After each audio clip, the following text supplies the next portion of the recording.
Jasad bule Australia dipulangkan tanpa jantung dari Bali.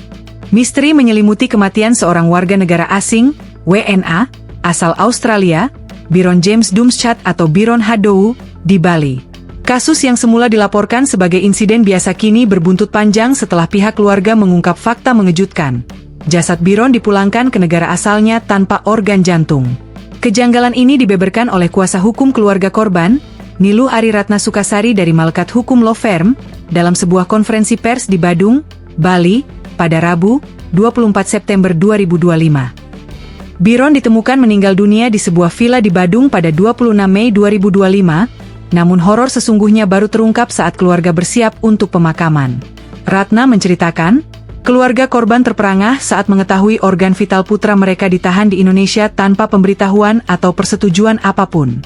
Klien kami baru mengetahui organ jantung putranya tersebut masih berada di Indonesia tanpa adanya permohonan persetujuan peruntukan penahanan jantung oleh pihak-pihak terkait. Kata Ratna, situasi menjadi semakin pelik ketika pihak RSUP Profesor Ngoerah Denpasar, yang melakukan autopsi, justru meminta keluarga menanggung biaya tambahan sebesar $700 Australia untuk pemulangan organ jantung tersebut. Jantung itu akhirnya baru tiba di Queensland pada 11 Agustus 2025, lebih dari 2 bulan setelah kematian Byron. Kecurigaan keluarga bahwa kematian Byron bukan sekadar kecelakaan biasa semakin menguat setelah hasil autopsi menunjukkan adanya luka-luka berupa memar, pendarahan, dan trauma pada kepala. Temuan ini dinilai tidak sejalan dengan penjelasan awal bahwa korban hanya ditemukan di dalam kolam renang. Sementara pihak RSUP Profesor Ngoerah menegaskan keluarga sudah diberitahu sejak awal bahwa jantung Hadow masih dalam proses autopsi penuh, sehingga belum bisa disertakan dalam pemulangan jenazah.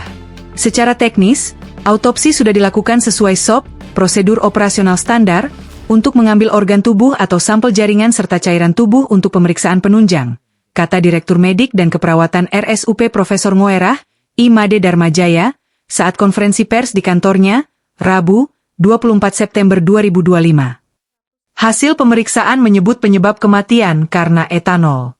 Ahli menyimpulkan bahwa temuan yang paling besar kemungkinannya untuk menjadi sebab kematian orang ini adalah intoksikasi etanol, kata PSK Subsi Penmas Polres Badung Aibtu Ninyoman Ayu Inastuti. Download Tribun X sekarang, menghadirkan lokal menjadi Indonesia.